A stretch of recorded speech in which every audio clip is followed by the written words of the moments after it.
नारायणं नमस्कृत्य नरं चैव नरोत्तमं देवीं सरस्वतीं व्यासं ततो जयमुदीरयेत्। कृष्णाय वासुदेवाय हरये परमात्मने प्रणतक्लेशनाशाय गोविन्दाय नमो नमः। शङ्करं शङ्कराचार्यं केशवं वादरायणं सूत्रभाष्यकृतौ वन्दे भगवन्तौ पुनः पुनः। ईश्वरो गुरुरात्मेति मूर्तिभेदविभागिने व्योमवद्व्याप्तदेहाय दक्षिणामूर्तये नमः। आब्रह्मलोकादाशेषादालोकालोकपर्वतात् ये वसन्ति द्विजा देवास्तेभ्यो नित्यं नमाम्यहम्। नमो गोभ्यः श्रीमतीभ्यः सौरभेयीभ्य एव च नमो ब्रह्मसुताभ्यश्च पवित्राभ्यो नमो नमः। आज भगवद गीता के इस विचार प्रवाह के 21वें दिन में प्रवेश करते हुए आप सभी का हार्दिक स्वागत है, आप सबका अभिनंदन है। सभी पूज्य संतजन, विद्वज्जन, धर्मानुरागी, सभी सुधीजन। प्रसंग चल रहा है भगवान कृष्ण अपने अनन्य सखा, भक्त, शिष्य, प्रिय अर्जुन को स्वधर्म के पालन की मानो एक प्रकार से दीक्षा दे रहे हैं। उसके हृदय में कर्तव्य पालन की निष्ठा को, सुप्त निष्ठा को जागृत कर रहे हैं। मोह की आंधी से जो ज्ञान प्रदीप बुझ सा गया है, मनुष्य मोह की आंधी का निवारण करके ज्ञान प्रदीप के निर्विघ्न प्रज्वलन की परिस्थितियां तैयार कर रहे हैं। आगे कहते हैं, जो कल हम लोगों ने प्रसंग छोड़ा था कि व्यवसायात्मिका बुद्धि एक ही होती है, अर्थात निश्चयात्मिका बुद्धि एक ही होती है, और जो कामनाओं के वशीभूत होकर के चिंतन करने वाले अव्यवसायी लोग हैं, अव्यवसायी जन हैं, उसका एक बहुत सुंदर कामात्मनाम, अव्यवसायी नाम माने कामात्मनाम, कामः एव आत्मनि मनसि अंतःकरणे वा जैसान ते कामात्मनः और तेषाम कामात्मनाम। जिनके अंतःकरण में, मन में, विचार में कामना ही कामना है, इच्छा ही इच्छा है, अंतहीन इच्छाओं के जाल से जकड़े हुए जो लोग हैं वो अव्यवसायी हैं। और जिनकी दृढ़ निश्चया, एक बुद्धि, एक विचार वाली बुद्धि है, वो व्यवसायी है। दूसरा, प्रमाण जनित विवेक बुद्धि रहित जो हैं वो अव्यवसायी है। ऐसा कल विचार चल रहा था। और ऐसे अव्यवसायी लोगों की अनेक शाखाओं वाली, कामनाओं की अनेकता के कारण अनेक शाखा वाली जो बुद्धि है, वो बहुशाखा वाली बुद्धि है। आगे आज कहते हैं, येषाम व्यवसायात्मिका बुद्धि नास्ति, जिनकी व्यवसायात्मिका बुद्धि नहीं है, अर्थात निश्चयात्मिका बुद्धि नहीं है, वो क्या है? उनको बता रहे हैं, जिनकी प्रमाण जनित विवेक बुद्धि नहीं है, उनकी क्या दशा है, उस पर आगे विचार कर रहे हैं। या मिमां पुष्पितां वाचं प्रवदन्त्यभिपश्चितः वेदवादरताः पार्थ नान्यदस्तीति वादिनः। हे पार्थ, हे प्रथानंदन, हे अर्जुन, कुछ लोग ऐसे हैं जो अभिपश्चित हैं। विपश्चित कहते हैं विद्वान को, और अभिपश्चित कहते हैं अविद्वान को। और वो अविपश्चित अर्थ अर्थात वेद वाक्य तात्पर्य परिज्ञान शून्याः। यहां अविपश्चित का अर्थ विद्वानों ने किया है, अन्य टीकाकारों ने बताया है। अविपश्चित कौन है? जो वेद के वाक्यों के तात्पर्य के परिज्ञान से रहित है, शून्य है, वो अविपश्चित हैं। कुछ लोग बहुत जिद करते हैं, हमने वेद के मंत्रों के शब्दार्थ को जान लिया, हम वैदिक हो गए या वेदालंकार हो गए, वेदार्थविद हो गए, वैदिक हो गए। न जाने कैसी कैसी उपाधियों की आधियों से ग्रस्त होकर के भार बढ़ा लेते हैं।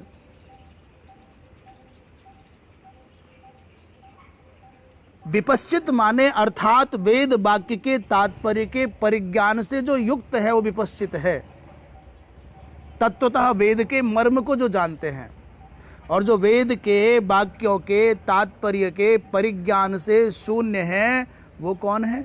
बोले अविपश्चित। ऐसे जो अविपश्चित हैं वो इमाम पुष्पिताम वाचम प्रबदंती। वो इस पुष्पित शब्द का अर्थ क्या है? बोले पुष्प के समान आकर्षक। कहीं भी आप चले जा रहे हो, अचानक आपको ऐसा वृक्ष दिखे, ऐसे वृक्ष की वो डालियां दिखें जिन पर बहुत रंग बिरंगे सुंदर सुंदर आकर्षक पुष्प हैं, तो आपका चित्त आकर्षित हो जाता है। तो यहाँ एक उद्देश्य है पुष्पित कहने का। ये जो श्रवण रमणीय, जो आपात रमणीय, जो सुनने में अच्छी लगती हैं, सहसा सुना और मन भाग गया, हाँ बहुत अच्छा है, ऐसी बातों को, ऐसी वाणी को ये अविपश्चित लोग बोलते हैं। और वेद के बाद में ही रत हैं। वेद बादेव रतः न तो सिद्धांते। वो वेदवाद क्या है? जैसे प्रकरण वश आ गया कि स्वर्ग कामो यजेत, स्वर्ग की इच्छा है तो यज्ञ करिए, परंतु वस्तुतः ऐसा नहीं है कि यज्ञ करने से मात्र स्वर्ग की ही प्राप्ति होगी। ऐसा कोई मन में भ्रम पाल ले कि स्वर्ग चाहिए तो यज्ञ करो, और यज्ञ माने केवल स्वर्ग फल प्रदान करने वाला या उससे आगे नहीं है, ऐसा नहीं है। विभिन्न प्रकार की कामनाओं से प्रेरित होकर के यज्ञ का संपादन करना, यह मूलतः यज्ञ विधा का परिपालन नहीं है। यज्ञ तो परमात्मा प्राप्ति का साधन है, आत्मज्ञान का साधन है। और इतना ही नहीं, वेदवाद में रत रहने वाले वो लोग हे पार्थ क्या कहते हैं? नान्यत अस्तीतिवादिनः, इसके सिवा कुछ नहीं है जो हम जानते हैं वेद का अर्थ। जैसे कोई महामहनीय आचार्य हुए, उन्होंने कहा कि वेद के तत्व को हमने जान लिया, इसमें विज्ञान है, इसमें विमान बनाने की विद्या है, इसमें अमुक है अमुक है। अरे बाबा, वेद में क्या नहीं है?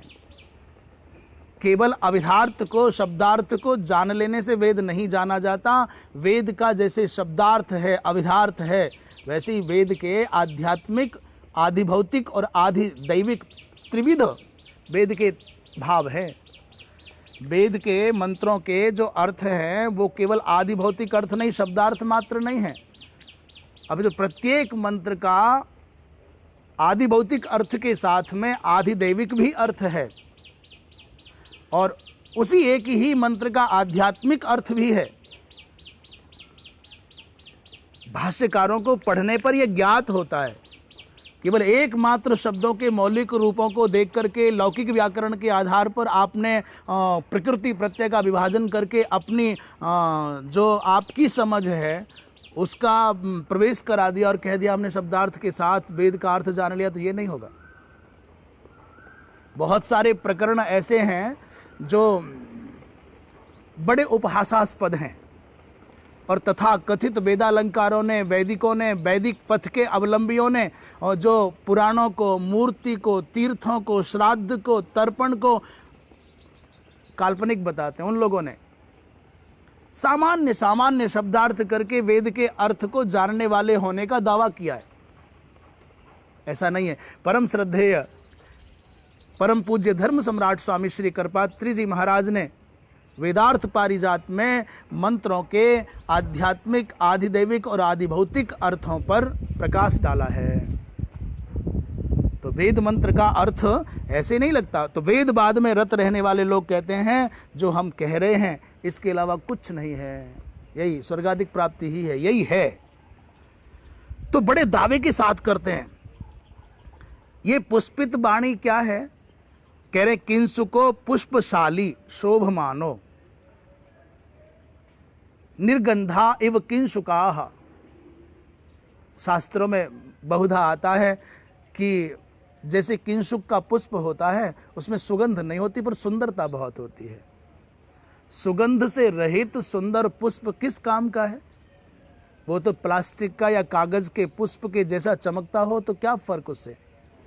ऐसे ही कोई मनुष्य बाह्य आकार प्रकार से बड़ी मीठी मीठी वाणी बोल करके आपको किंसुक के पुष्प के जैसा महनीय दिखाई दे, बुद्ध पुरुष दिखाई दे, जागृत दिखाई दे, महान ज्ञानी दिखाई दे, बड़ा साधक, बड़ा सिद्ध दिखाई दे, उससे क्या? जब तक वस्तुतः सत्य की सुगंध उसमें नहीं होगी, सदाचार की सुगंध नहीं होगी, तब तक किंसुक पुष्प के समान वह व्यक्ति भी केवल देखने में ही आकर्षक है, वस्तुतः उसमें दम नहीं है। तो ये किंसुको पुष्पशाली, किंसुक पुष्प वाला है और शोभमानः, ये शोभित भी दिखाई देता है, परंतु उपभोगाय न, परंतु उपभोग का साधक नहीं है, उससे गंध की प्राप्ति नहीं होगी।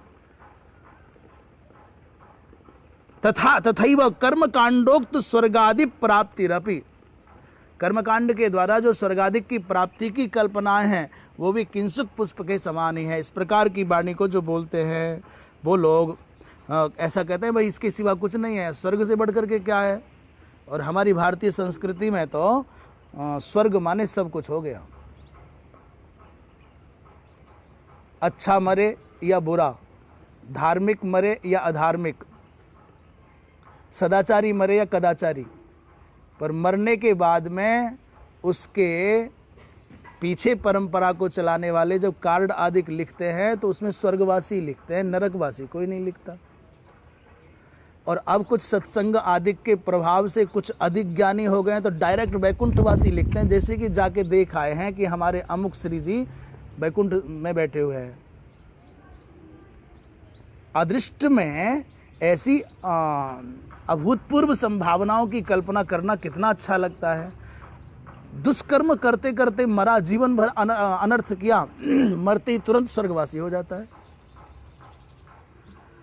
कोई ये भाई मर गए ये बोलना अच्छा नहीं लगता कि देवलोक गमन हो गया। तो सारे लोग देवलोक जा रहे हैं, सारे लोग स्वर्ग जा रहे हैं, तो नरक का क्या होगा? उजड़ जाएगा भैया। सब जगह जाना चाहिए, सारे गांव सारे मोहल्ले भरे होने चाहिए, सब घरों में दीपक जलाने वाले होने चाहिए। परंतु हमारी भारतीय संस्कृति में ऐसा स्वाभाविक प्रभाव है कि नरकवासी लिख ही नहीं सकते, दिवंगत लिखेंगे। अच्छा, संप्रदायों के प्रभाव से जो अधिक प्रभावित हैं तो यदि वो वैष्णव है तो कहेंगे साकेत धाम गए, वो गौ माता के भक्त हैं तो गोलोक धाम गए, वो कुछ और उत्कृष्ट वैष्णव भाव में है तो वैकुंठ धाम गए, वैकुंठवासी हो गए। जीवन भर कुंठा मिटी नहीं, जीते रहे तो कुंठित मन की कुंठा नहीं गई, परंतु वैकुंठ जाएंगे। ऐसी शैव भाव से प्रभावित हैं उनके गुरुजी या परिवार में तो क्या कहते हैं, बोले कैलाशवासी हो गए, कैलाश लोग गए। जो भगवती मां शक्ति के उपासक हैं वो कहते हैं मणिद्वीप गए। इस प्रकार अनेक अनेक ब्रह्मोपासकों के लिए ब्रह्मलीन लिखने की परिपाटी है। प्रायः वो उनके लिए सन्यासी जो सन्यास आश्रम में आते हैं वो यदि अपना ये अपनी दैहिक यात्रा को पूर्ण करते हैं, इस भौतिक यात्रा को पूर्ण करते हैं, तो उसके बाद उनको ब्रह्मलीन लिखा जाता था। पर आजकल वो भी बवाल खत्म हो गया। अब तो चाहे जिसको चाहे जो, मेरे ब्रह्मलीन माताजी पिताजी, अब गृहस्थी भी ब्रह्मलीन होने लग गए।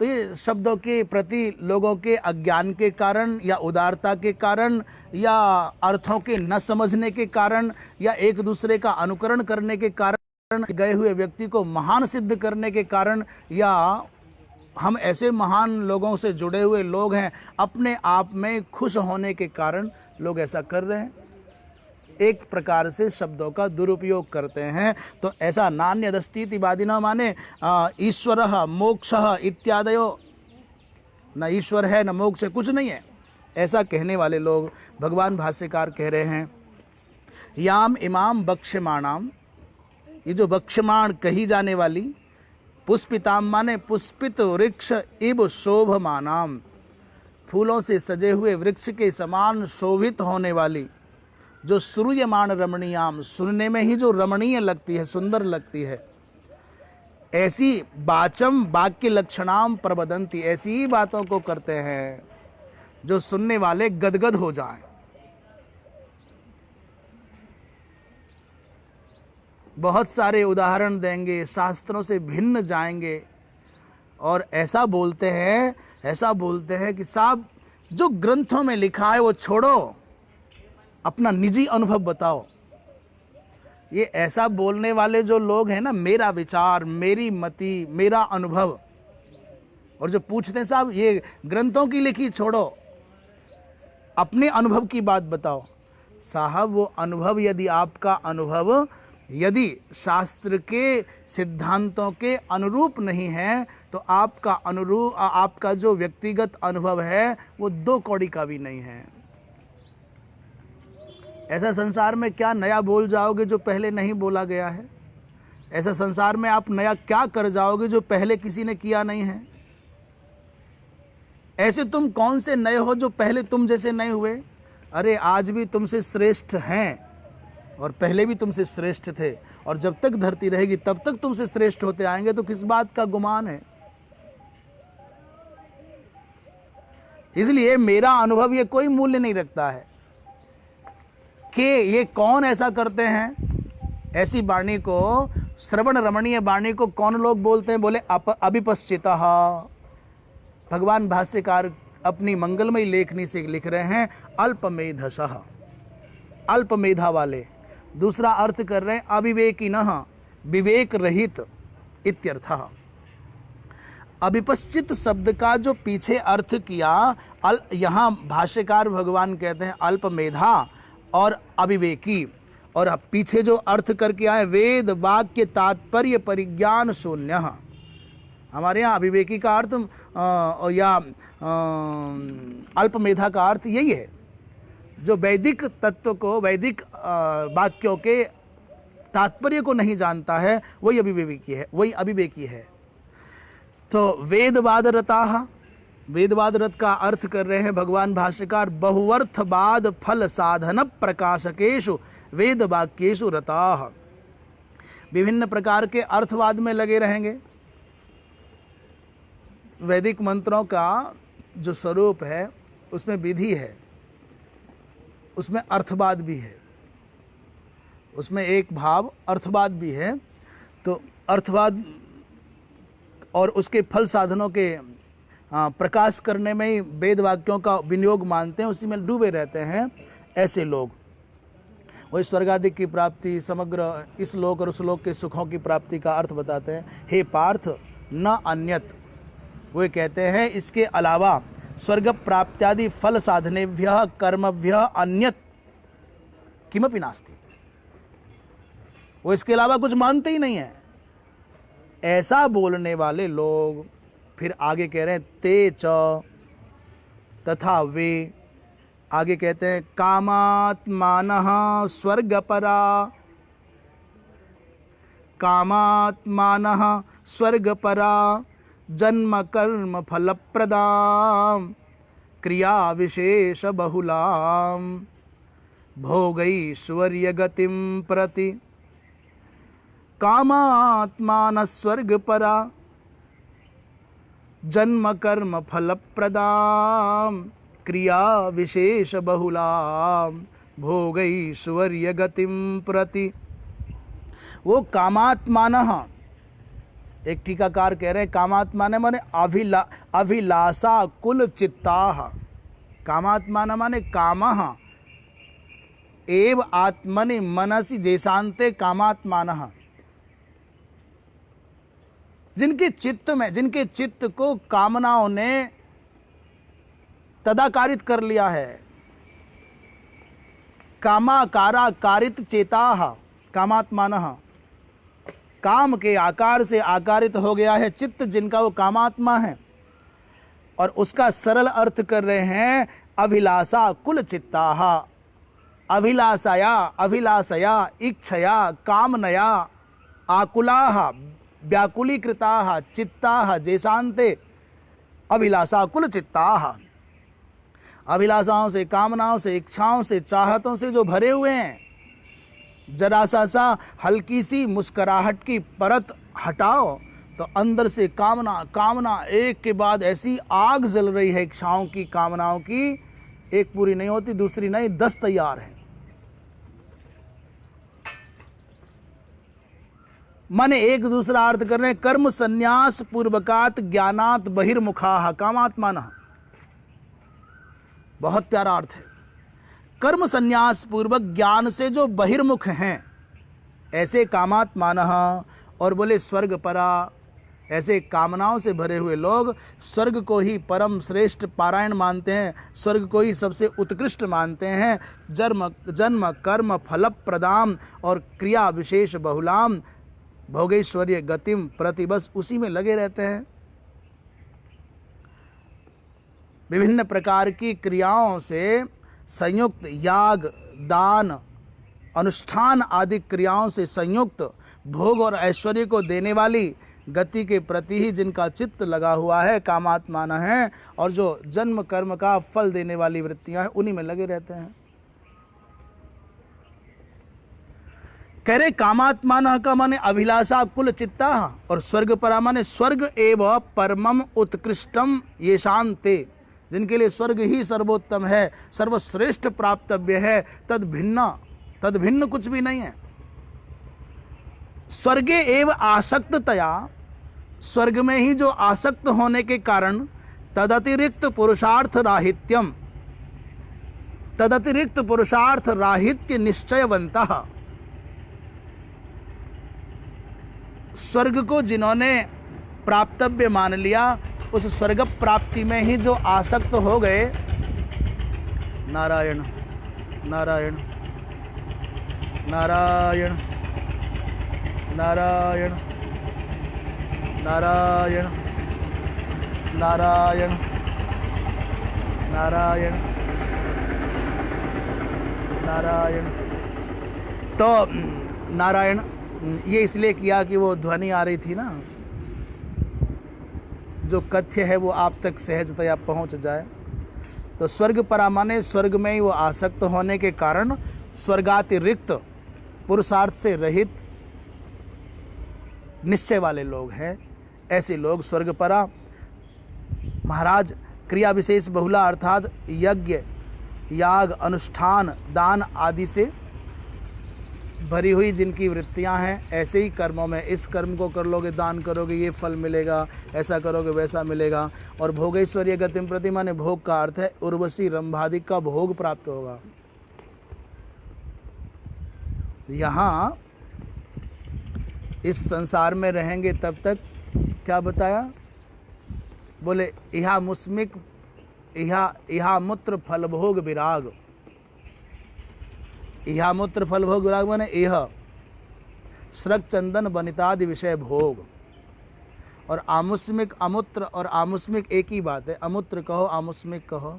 अमूत्र माने परलोक में, वहाँ परलोक में अप्सरादि के भोग की संभावना, नंदन कानन का भ्रमण, ये जरा रोग व्याधि से मुक्त नित्य यौवन क्षुद पिपासा का राहित इत्यादि भोग, इसी में लगे रहते हैं।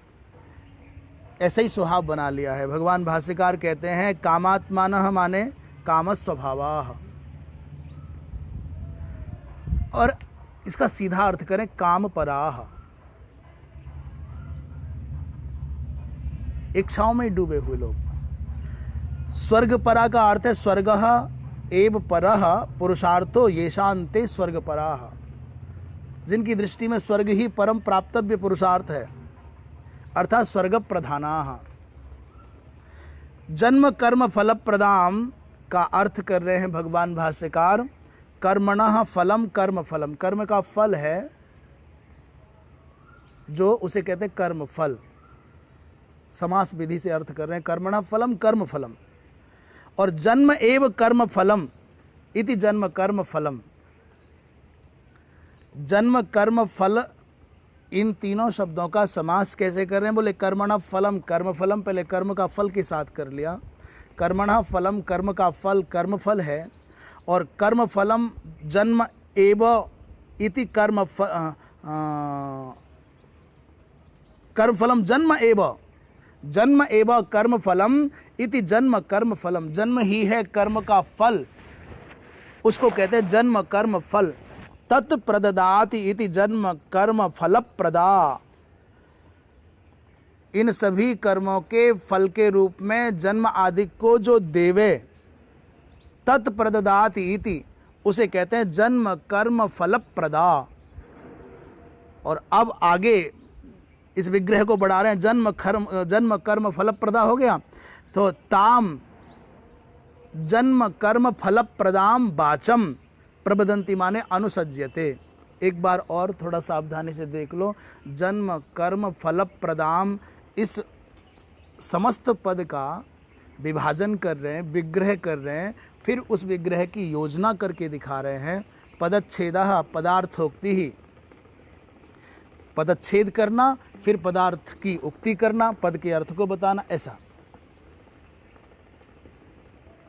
कह रहे हैं कि जन्म कर्म फल प्रदाम को समझने के लिए कह रहे हैं, बोले कर्मणा फलम कर्म फलम, एक हो गया, कर्म के फल को कर्म फल कहते हैं। दूसरा जन्म एव कर्म फलम, अब जन्म के साथ में कर्म फल का समायोजन कर रहे हैं, जन्म एव कर्म फलम इति, अब क्या बन गया? बोले जन्म कर्म फलम, और तत् जन्म कर्म फलम प्रददाति ददाति इति जन्म कर्म फल प्रदा, अब प्रदा के साथ में जन्म कर्म फल का समायोजन कर रहे हैं। अब द्वितीयांत लाना है, तो ताम जन्म कर्म फल प्रदाम वाचम प्रबदंती, ऐसा समझना चाहिए। कर्म के फल के रूप में जन्म आदि को जो देने वाली है, ऐसी ही वाणी। नारायण नारायण। क्रिया विशेष बहुलाम, बोले क्रियाणाम विशेषाः क्रिया विशेषाः ते बहुला यस्याम वाची ताम, क्रियाओं का जहाँ बाहुल्य है, क्रिया विशेष का जहाँ बाहुल्य है, ऐसी वाणी ताम स्वर्ग पशु पुत्राद्यर्था, स्वर्ग देने वाली, पशु देने वाली, पुत्र देने वाली, अन्न देने वाली, ऐसे ये कर्म करोगे तो स्वर्ग मिलेगा, पशु मिलेगा, पत्नी मिलेगी, पुत्र मिलेगा, धन मिलेगा, कीर्ति बढ़ेगी, ऐसे ऐसे जिस वाणी के द्वारा यह वाचा बाहुल्येन प्रकाश्यन्ते, ऐसी ही बातें वेद के अंदर से निकाल निकाल करके लाएंगे, क्योंकि कामनाओं की अग्नि में धधकते हुए लोगों को जब ये लगता है कि ये मेरी चाहत इस माध्यम से पूरी होगी, आजकल यही तो हो रहा है सब तरफ। प्रायः ऐसा भी नहीं है कि सब ऐसा ही हो गया है, प्रायः ऐसा ही देखने में आ रहा है। लोग दो प्रकार के लोग हैं दुनिया में, एक वो हैं जो आपकी प्रसन्नता के लिए, आपको अच्छा लगे ऐसा आचरण करने वाले लोग हैं। वो चाहे व्यापारिक क्षेत्र में हो, चाहे धार्मिक क्षेत्र में हो, चाहे राजनीतिक क्षेत्र में हो। आप देखो एक बार, प्रायः दो प्रकार के लोग हैं दुनिया में। एक वो जो बहुत चालाक है, वो वही बात बोलना चाहेंगे जो ज़्यादा से ज़्यादा लोगों को अच्छी लग रही है, वो वही बात, वही काम करना चाहेंगे जो ज़्यादा से ज़्यादा लोगों को अच्छा लगे, वो वही बोलेंगे कथावाचन के क्षेत्र में भी अब जो लगातार साहब बिना संगीत के लोग सो जाते हैं, सुनने वाले नहीं आते हैं, इसलिए संगीत होना चाहिए। हम कुछ नहीं करेंगे, संकीर्तन करेंगे। पहले कदम पर ही इसका विरोध हो गया होता तो ये दिन न देखने पड़ते। पहले संगीत बड़ी मर्यादा के साथ, बड़ी शालीनता के साथ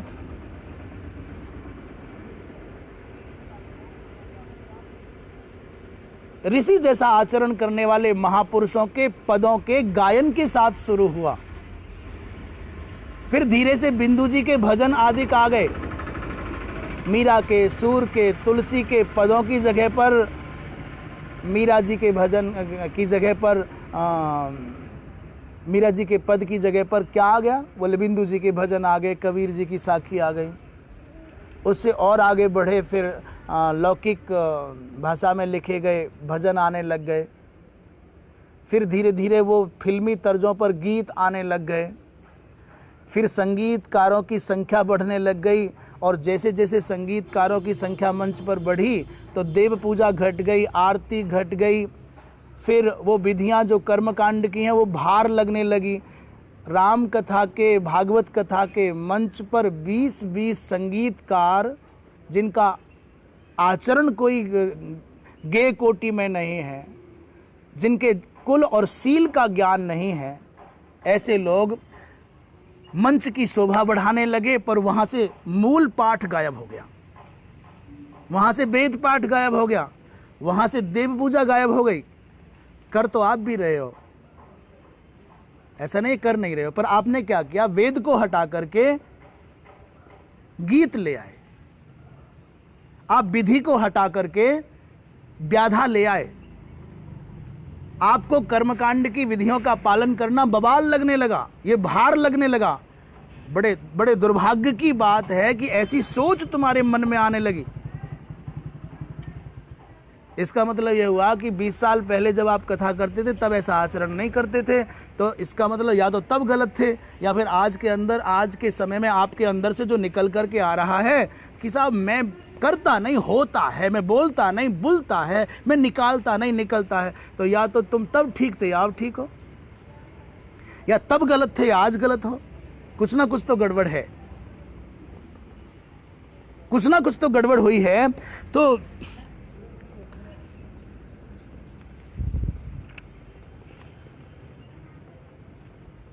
विभिन्न प्रकार के फलों की अभिलाषा से भरे हुए लोगों को प्रसन्न करने के लिए जो बोला जा रहा है कि अच्छा लगे, मैं यही बात कहना चाह। 2 प्रकार के लोग हैं। एक तो वो हैं कि हम इसलिए बोल रहे हैं तुमको अच्छा लगता है, हम इसलिए गा रहे हैं तुमको अच्छा लगता है, तुम झूमते हो ना, कुछ भी बुलवाओ तुम हाथ तालियां बजाओगे, कभी नाचो तो नाचने लग जाओगे, कठपुतली के जैसे।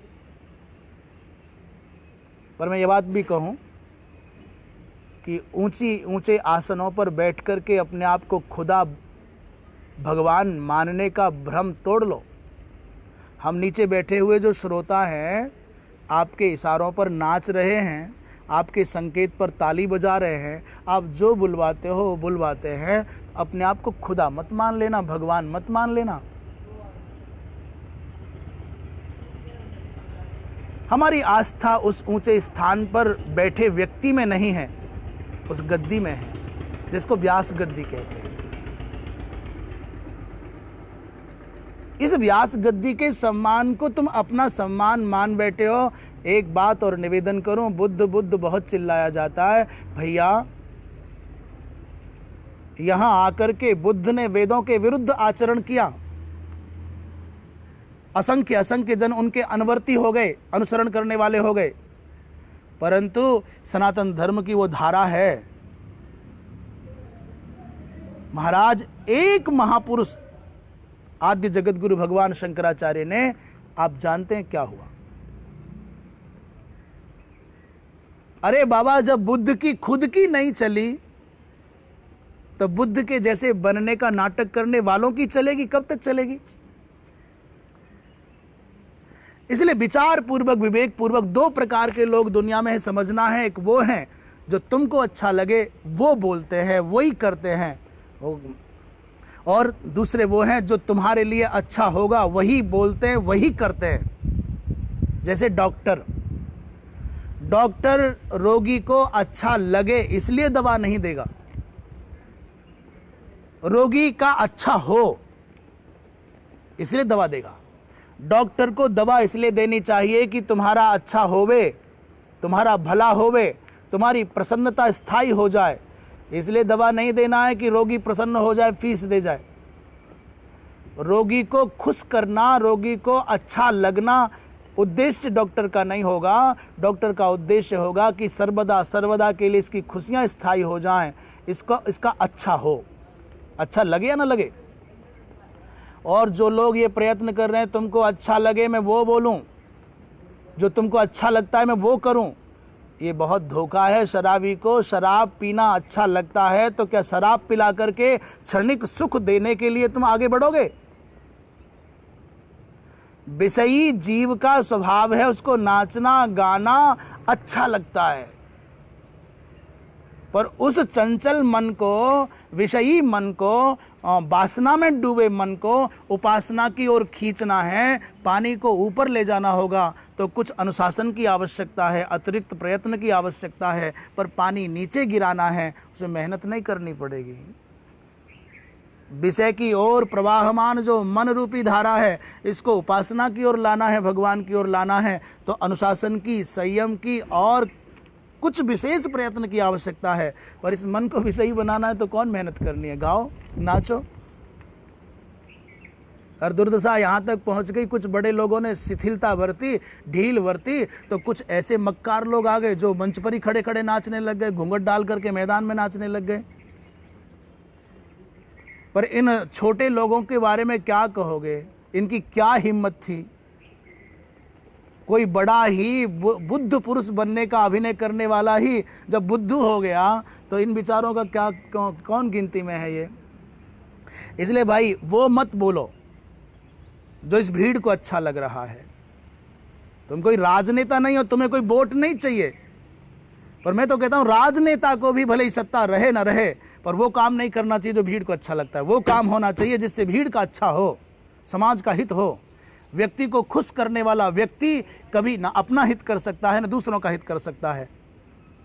केवल वोट के लिए भीड़ का इस्तेमाल करना, ये तो क्षुद्र षड्यंत्रकारी स्वार्थी नेताओं का काम है, ये साधकों का काम नहीं है, ये धर्मात्मा लोगों का काम नहीं है। वो करो जिससे व्यक्ति की प्रसन्नताएं शाश्वत हो जाएं।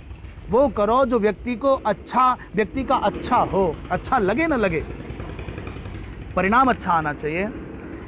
तो ऐसे लोग जो स्वर्ग, पशु, पुत्र, अन्नादि के, भवन, भूमि आदि के प्रलोभन से भरे हुए लोग हैं, तो उनको वैसी बातें अच्छी लगती हैं। नारायण नारायण नारायण नारायण नारायण।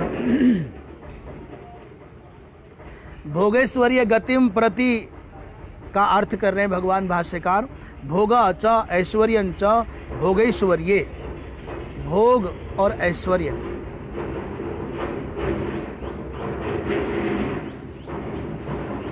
भोगश्च ऐश्वर्यंच इति भोगैश्वर्ये, और तयोः अर्थात भोगैश्वर्ययोः गति प्राप्ति इति भोगैश्वर्य गति। पहले भोग और ऐश्वर्य का एक पद बनाया, समस्त पद बनाया, द्वंद्व समास करके भोगश्च ऐश्वर्यंच इति भोगैश्वर्ये, और तयोः माने भोगेश्वर्ययोः गति माने प्राप्ति, इन दोनों की प्राप्ति, इति भोगेश्वर्य गति ही।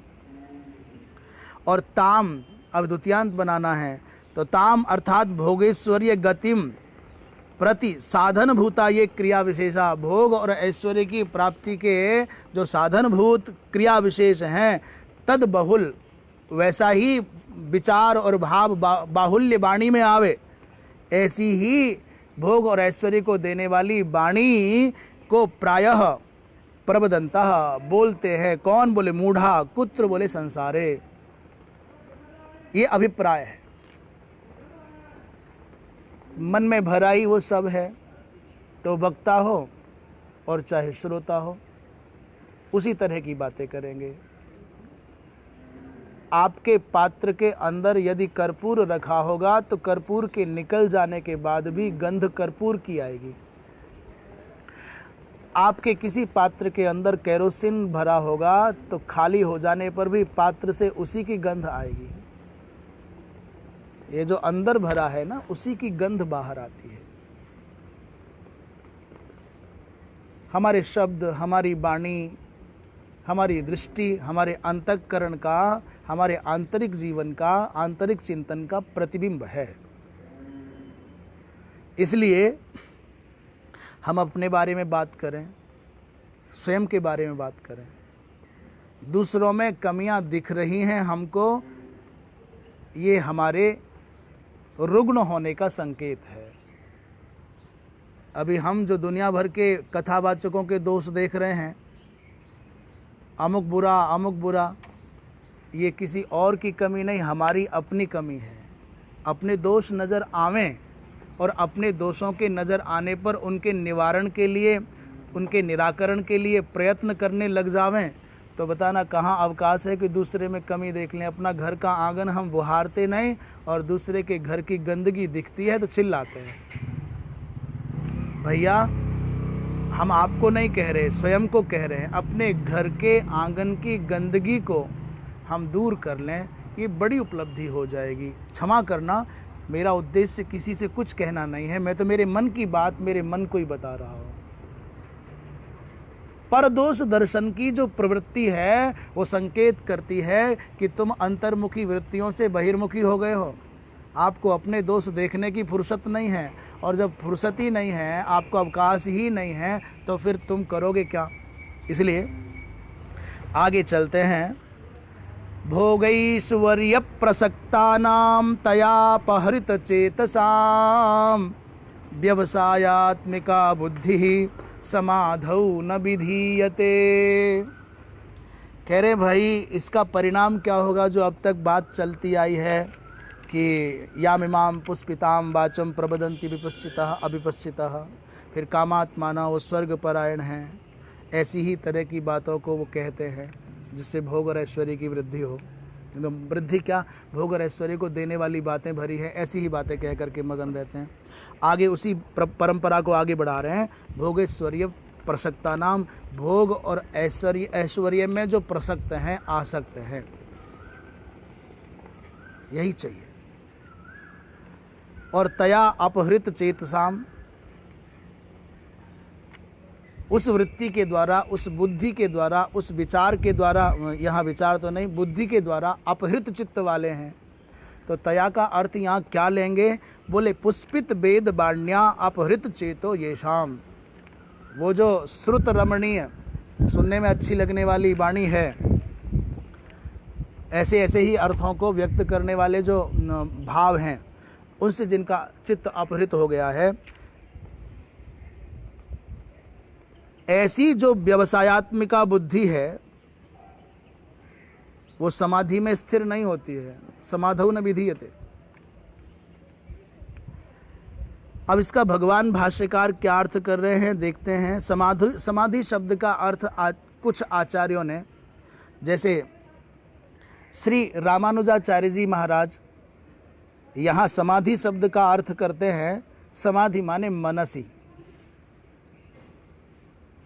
उन्होंने मन अर्थ किया है।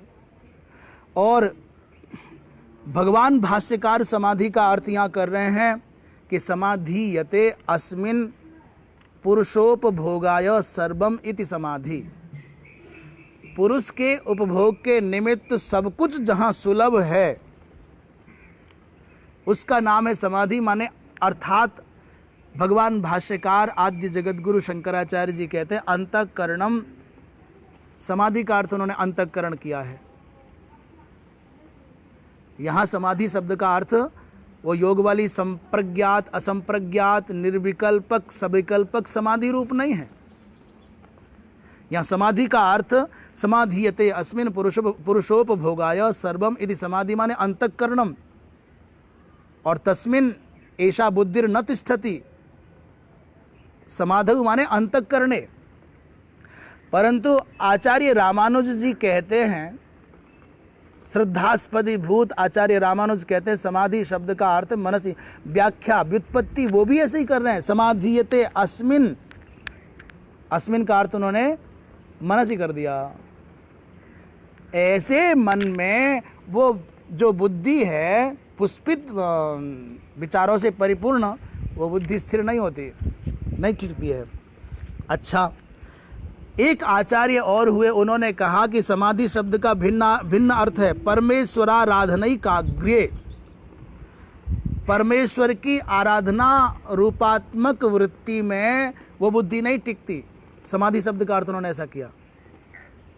और भी अनेक भाव प्रस्तुत किए हैं आचार्यों ने, देखेंगे आगे बढ़ते हुए। तो भगवान भाष्यकार की पहले भावना का आस्वादन कर लें, फिर आगे बढ़ते हैं। वो बाद में देखते हैं कि क्या अर्थ बनता है। पहले भोगेश्वर्य प्रसक्त, भोग और ऐश्वर्य में जो प्रसक्त हैं, जिनका चित्त उस पुष्पित जैसी श्रुत रमणीय वाणी के द्वारा हर लिया गया है, ऐसे लोगों की निश्चयात्मिका बुद्धि अंतःकरण में नहीं टिकती। वो तो ठीक था, भगवत आराधन में नहीं टिकती, ये भी ठीक है, और मन में नहीं ठहरती, ये भी ठीक है। पर ये विचार की बात है कि बुद्धि का मन में ठहरना, ये बहुत आश्चर्य की बात है। क्षमा करना, हमारा उद्देश्य कोई किसी पर कटाक्ष करना नहीं है, पर विचार कर रहे हैं। अंतःकरण के 4 भाग हैं, मन, बुद्धि, चित्त और अहंकार। तो अंतःकरण में बुद्धि का ठहरना तो लग जाएगा, पर मन में अंतःकरण का भाग होने से, हिस्सा होने से बुद्धि अंतःकरण में ठहरेगी, निश्चयात्मिका वृत्ति बनेगी, परंतु वो खुद एक पार्ट है, एक हिस्सा है। मन अलग है, चित्त अलग है, अहंकार अलग है, बुद्धि अलग है। तो ये मन में बुद्धि का ठहरना कैसे होगा?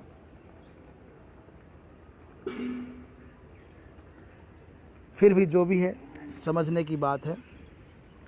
तो भगवान भाष्यकार कह रहे हैं कि भोगैश्वर्य प्रसक्तानाम भोगः कर्तव्यम ऐश्वर्यंच इति भोगैश्वर्ययोः एव प्रणयवताम तथा तदात्मभूतानाम तया क्रिया विशेष बहुलया वाचा अपहृत चेतसाम, अर्थात आच्छादित विवेक प्रज्ञानाम।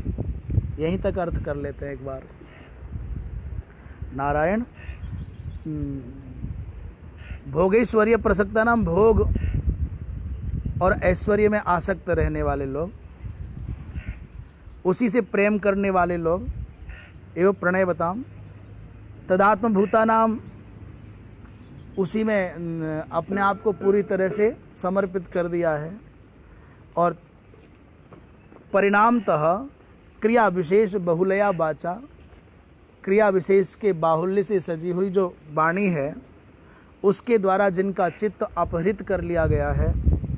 अर्थात अपहृत करने का अर्थ क्या है? चित्त का अपहरण होना माने ढक जाना, पर्दा पड़ जाना।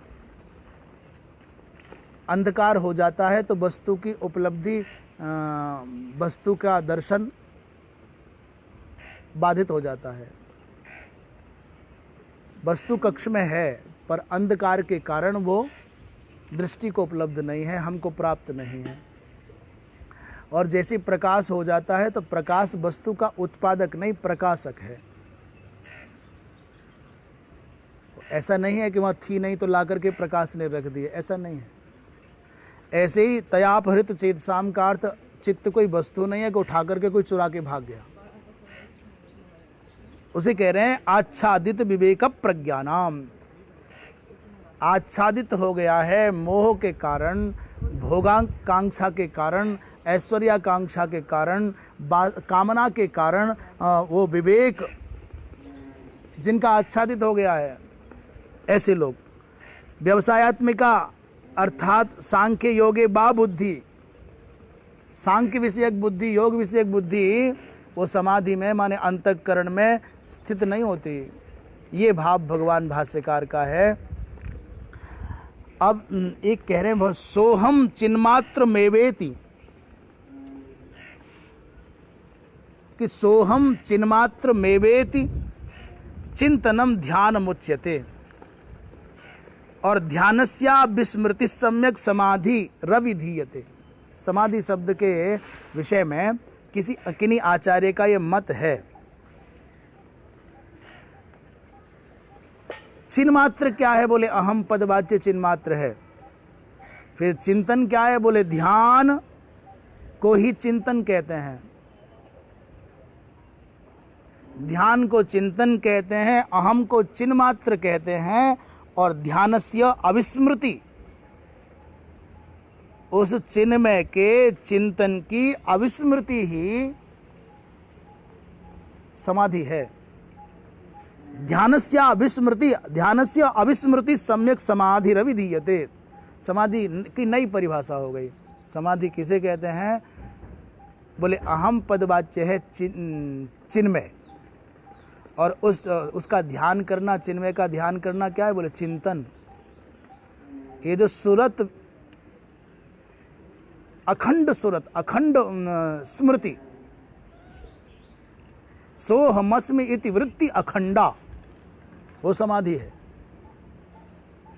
उस ध्यान की अविस्मृति ही सम्यक अविस्मृति ही समाधि कही जाती है।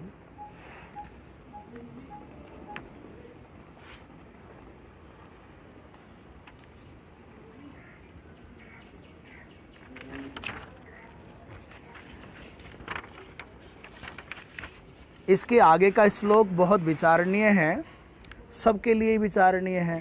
सब आचार्यों ने अपने अपने हिसाब से अर्थ किए हैं और बहुत सावधान होकर के श्रवण करने का विषय है। कह रहे हैं यह एवं विवेक बुद्धि रहिता, जो इस प्रकार की विवेक बुद्धि से रहित है, तेसाम कामात्मनाम, उन कामपरायण पुरुषों के लिए कह रहे हैं। और भगवान अर्जुन को एक संदेश भी दे रहे हैं। त्रैगुण्य विषया वेदा निस्त्रैगुण्यो भवा अर्जुन। त्रैगुण्य विषया वेदा निस्त्रैगुण्यो भवा अर्जुन। निर्द्वंद्वो नित्यसत्वस्थो निर्योगक्षेम आत्मवान। खैरे भगवान कहते हैं अर्जुन, तुम तो निर्द्वंद हो जाओ। भव शब्द का सब जगह अन्वय करना पड़ेगा। त्वम, हे अर्जुन, त्वम निर्द्वंदो भव, और त्वम नित्य सत्वस्थो भव, और तुम निर्योगक्षेमवान भव, त्वम आत्मवान भव। अथवा त्वम निर्योगक्षेम आत्मवान भव। इन शब्दों का अर्थ है कि अर्जुन द्वंद्व रहित हो जाओ, सुख दुख से रहित, शत्रु मित्र से रहित, सफलता असफलता के प्रभाव से रहित, जन्म मृत्यु की इस प्रक्रिया के प्रभाव से रहित हो जाओ और नित्य सत्व में अवस्थित हो जाओ। नित्य सत्व क्या है? बोले भगवद रूप, आत्म रूप। और एक बहुत प्यारा शब्द है निर्योगक्षेम आत्मवान। एक जगह भगवान ने कहा योगक्षेमम वहाम्यहम, और यहाँ कह रहे हैं कि तू निर्योगक्षेम हो जा। निर्योगक्षेम का अर्थ है, योग माने अप्राप्त की प्राप्ति को योग कहते हैं। और क्षेम किसको कहते हैं? बोले प्राप्त के संरक्षण को क्षेम कहते हैं। हम भगवत कृपा से एक शब्द और जोड़ दें, अप्राप्त की प्राप्ति जो हमको नहीं अब तक मिला है, उसके मिलने का नाम है योग। योग सदा है, आपसे मिलने का योग सदा है, ये वस्तु प्राप्त होने का योग सदा है। योग जो नहीं था वो मिला, इसे कहते हैं योग, अप्राप्त की प्राप्ति। और क्षेम का अर्थ केवल इतना नहीं है कि जो मिला है वो सुरक्षित रहे, उससे क्या फायदा है। इसमें एक शब्द और जोड़ लें, क्षेम का अर्थ है कि जो प्राप्त है उसका नित्य संवर्धन हो, और संरक्षण हो। संवर्धन समन्वित संरक्षण क्षेम का अर्थ है। क्षेम का अर्थ केवल इतना नहीं है जो मिला था उतना ही बचा हुआ है, बढ़ता ही नहीं है। क्षेम का अर्थ है नित्य संवर्धन समन्वित संरक्षण। ये दोनों काम भगवान के हैं। जो तुम्हारे पास नहीं हो तुमको देते हैं, और जो दिया है वो संवर्धित होता है, और उसका संरक्षण, संवर्धन पूर्वक संरक्षण भगवान ही करते हैं। 6। तो ये जो नीचे की पंक्ति का विचार कर लिया, परंतु जो विचार के योग्य सर्वाधिक चिंतनीय है वो पंक्ति बहुत व्यथित हुए लोग, बहुत अनेक अनेक प्रकार के अर्थ किए हैं। कह रहे त्रैगुण्य विषया वेदा। जो वेद हैं वो त्रैगुण्य हैं, त्रैगुण्य अविषया वेदा।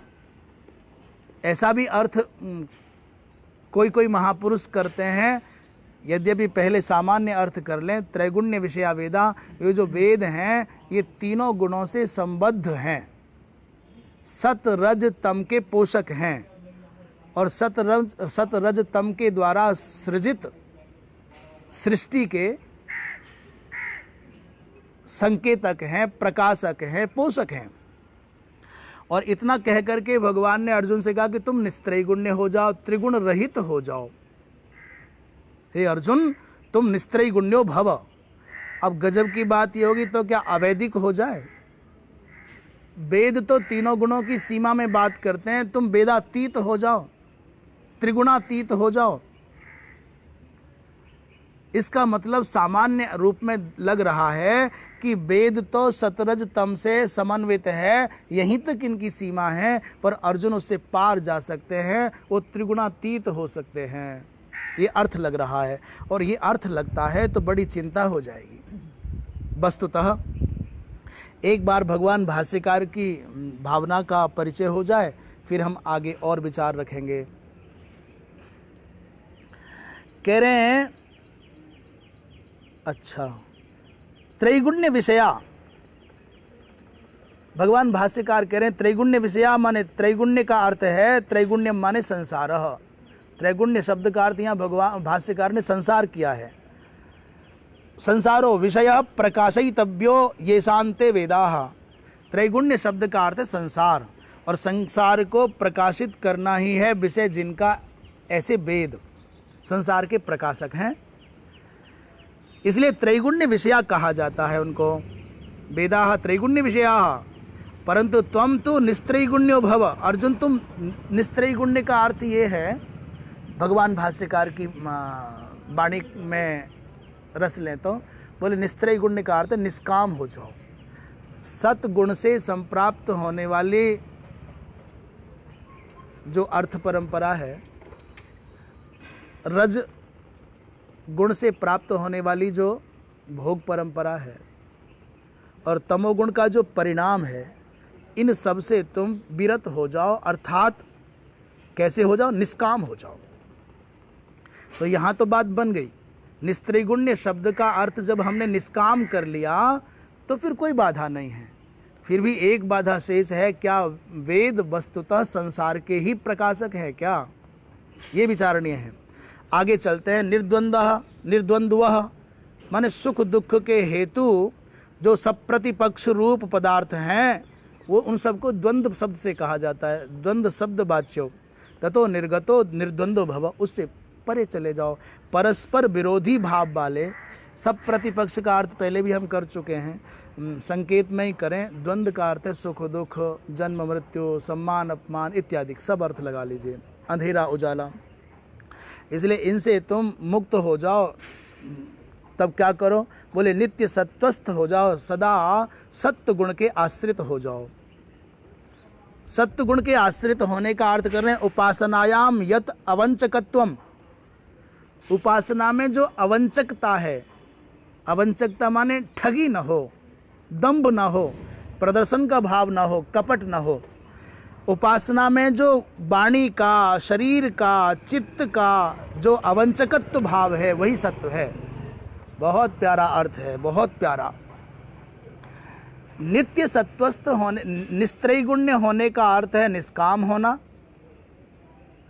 और सत्व गुण के आश्रित नित्य सत्वस्थ होने का अर्थ है, नित्य सत्वस्थ होने का अर्थ उपासना में मन वाणी क्रिया का जो अवंचकत्व है, वंचकता नहीं है, मन से भी ठगी ना हो, छल कपट ना हो, वाणी में भी छल कपट ना हो और क्रिया में भी छल कपट ना हो, उसी को नित्य सत्वस्थ कहते हैं। अर्थात निष्कपटो भव, निश्छलो भव। तथा निर्योगक्षेम, इसका अर्थ यद्यपि कर दिया, अनुपातस्य उपादानम, अनुपात का उपादान होना योग कहलाता है। अनुपात जो अप्राप्त थी उसका उपादान माने मिल जाना योग है। और उपात्तस्य रक्षणम क्षेम, जो मिल गया है उसकी रक्षा करना क्षेम है। हम इस उपात्त में एक बात और जोड़ रहे थे, उपात्तस्य संवर्धन पूर्वकम रक्षणम, इसलिए योगक्षेम प्रधानस्य श्रेयसी प्रवृत्ति दुष्करा, योगक्षेम प्रधान श्रेय में प्रवृत्ति दुष्कर है, इसलिए अतो निर्योगक्षेम हो जाओ, योगक्षेम की भी चिंता तुम मत करो। आत्मवान भव माने अप्रमत्त हो जाओ। एस तब उपदेश स्वधर्मम अनुतिष्ठतः, स्वधर्म के पालन करने वाले तो अर्जुन को ये उपदेश है। अच्छा, अप्रमत्त शब्द का अर्थ क्या है?